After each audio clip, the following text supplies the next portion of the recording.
تحية طيبة للجميع مع درس من دروس مادة الرياضيات، وهو الدرس الثاني لهذه السنة. درسنا هذا اليوم هو الزوايا ليزونغل. إذن سأترككم أولا مع فيديو بسيط فيه شرح بسيط للزوايا وأنواع الزوايا، ثم سنعود بعدها لنرى كيف نقوم بقياس الزوايا باستعمال الأداة الهندسية. Tu sais ce qu'est un angle? Non? Je vais t'expliquer.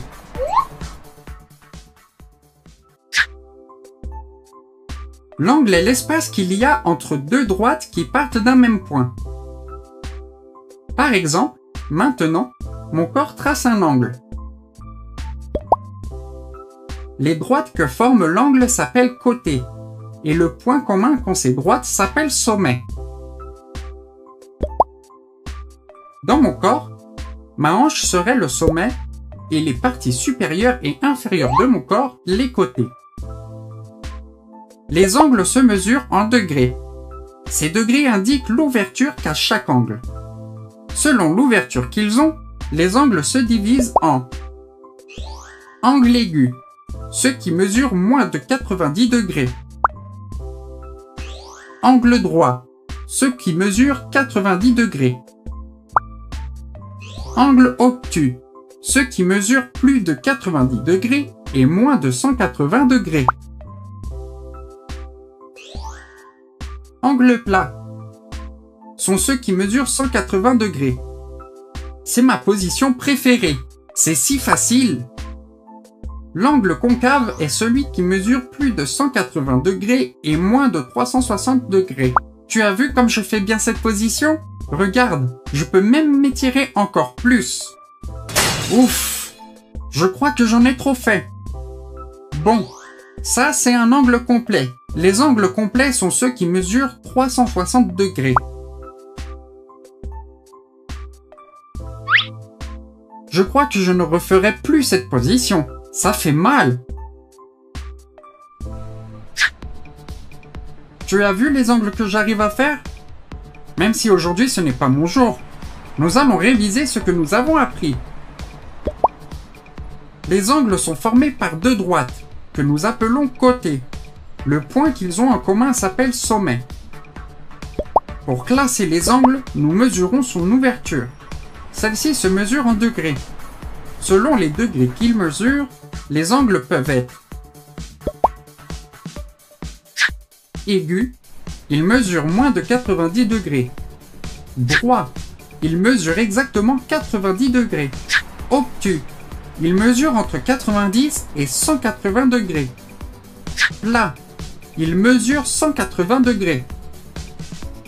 Concave, il mesure plus de 180 degrés. Et complet, il mesure 360 degrés. Voilà tout sur les angles.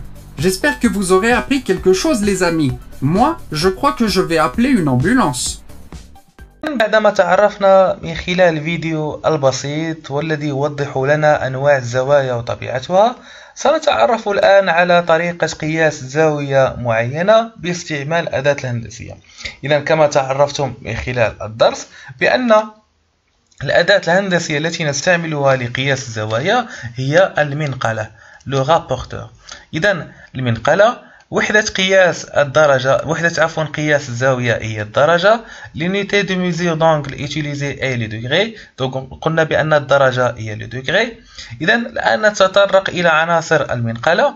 إذا كما تلاحظون في المنقلة لدينا أولا مركز المنقلة le centre du rapporteur، ثم تلاحظون هناك تدريجات تبدأ من اليمين إلى اليسار، وتدريجات أخرى تبدأ من اليسار إلى اليمين. إذا التدريجات التي تبدأ من اليمين إلى اليسار نسميها تدريجات داخلية، بينما التدريجات التي تبدأ من اليسار إلى اليمين نسميها تدريجات خارجية. دونك تدريجات هما بالفرنسية غرادياسيون، تدريجات داخلية دي غرادياسيون انتيريور، تدريجات خارجية دي غرادياسيون اكستيريور. جيد. إذا الآن نقوم بقياس زاوية معينة.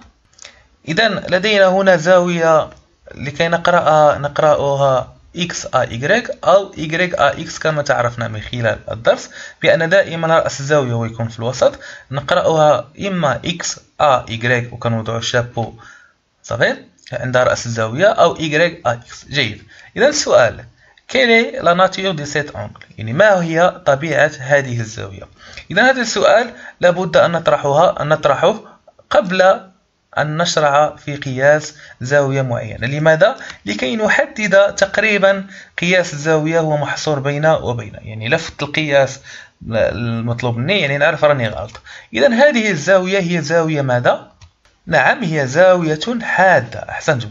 إذا هذه الزاوية الحادة اللي هي بالفرنسية أنغل إيغي، اللي كتكون محصورة ما بين ماذا؟ ما بين 0 و 90 درجة، comprise entre 0 et 90 degrés. مفهوم؟ جيد. إذا أنا القياس الذي نقيسه لهذه الزاوية إلا كان عندي أكثر من 90 درجة كنعرف راني غلط، ما وضعتش المنقلة مزيان باش نقيس.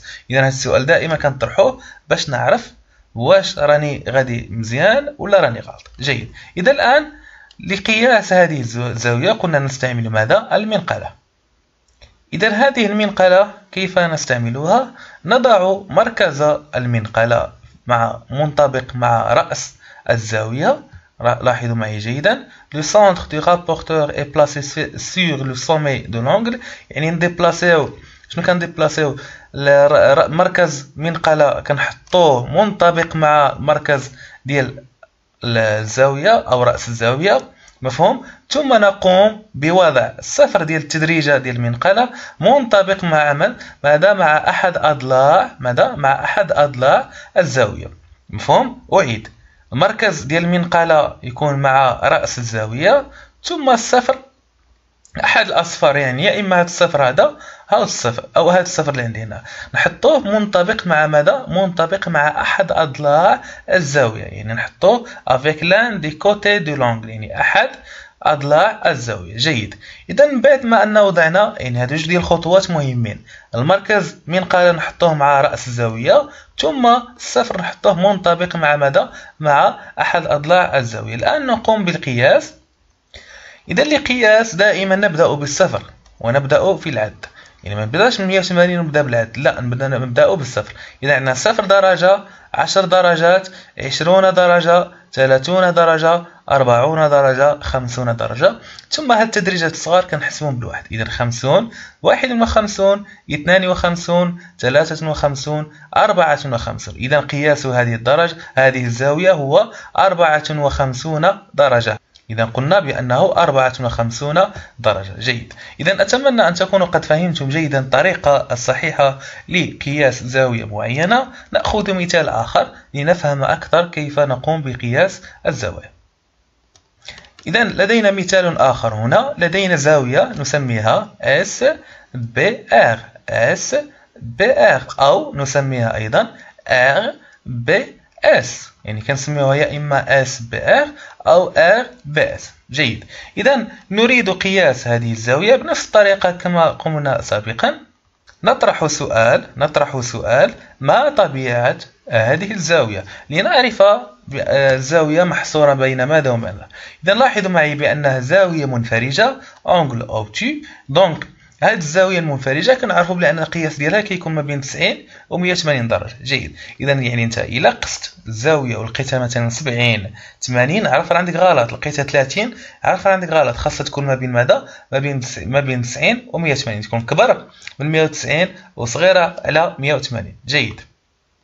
إذا الآن غادي نشدو المنقلة ديالنا. دوك المنقلة قلنا بأن فيها عنصرين مهمين اللي هما السونتر دو رابورتور، غادي نحطوه منطبق مع ماذا؟ منطبق مع رأس الزاوية، ثم الصفر ديال أحد العناصر المنقلة نضعه منطبق مع أحد أضلاع ماذا؟ الزاوية. جيد. كما تلاحظون معي هنا. إذا كاين بعض التلاميذ اللي كيجي أن كيقرا هذه الزاوية كيجي كيبقى غادي هنايا، من يوصل هنايا شنو كيقولنا؟ بلأن 50 درجة. هل هذا واضح؟ إذا لاحظوا معايا الصفر راه منطبق هنايا، إذا نبدأ القراءة دائما من الصفر. لاحظوا نبدأ القراءة من الصفر. إذا عندنا 0 10 20 30 40 50 60 70 80 وما إلى ذلك حتى نصل إلى، لاحظوا هنا 100. نبقى متبع مع هاد التدريجات اللي بديت معهم، بديت من الصفر من هنايا وكنمشي مع التدريجات هادو هنايا تنكمل. إذا ها 130 131 132 تقريبا. إذا عندنا الدرجة هي 132 درجة تقريبا. مفهوم؟ كاين بعض التلاميذ شنو كيدير، كيبقى غادي 0 10 20 30 كيوصل هنا كيهود لتحت كيقول لك 51، وهذه خاطئه. حنا قلنا ايضا بان 51 هي زاويه حاده، وحنا هنا عندنا شنو زاويه منفرجه، اذا ما يمكنش زاويه منفرجه يكون القياس ديالها 51 درجه. اذا نتمنى تكونوا فهمتوا معايا مزيان كيف نقوم بقياس زاويه معينه باستعمال المنقله. اذا ركزوا معايا مزيان على عنصرين مهمين هما المركز ديال المنقله، سونتر دي رابورتور خصو يكون مع سومي دو لونغل، يعني خاص يكون منطبق مع رأس الزاوية، ثم الصفر يكون الصفر أحد الأصفار، يعني يا إما هذا الصفر أو هذا الصفر يكون منطبق مع ماذا؟ مع أحد أضلاع ماذا؟ الزاوية كوتي دو لونغل. صافي مفهوم؟ إذا نتمنى تكونوا فهمتوا معايا مزيان هذا الشيء هذا. إذا موعدنا في فيديو قادم إن شاء الله، والتوفيق للجميع.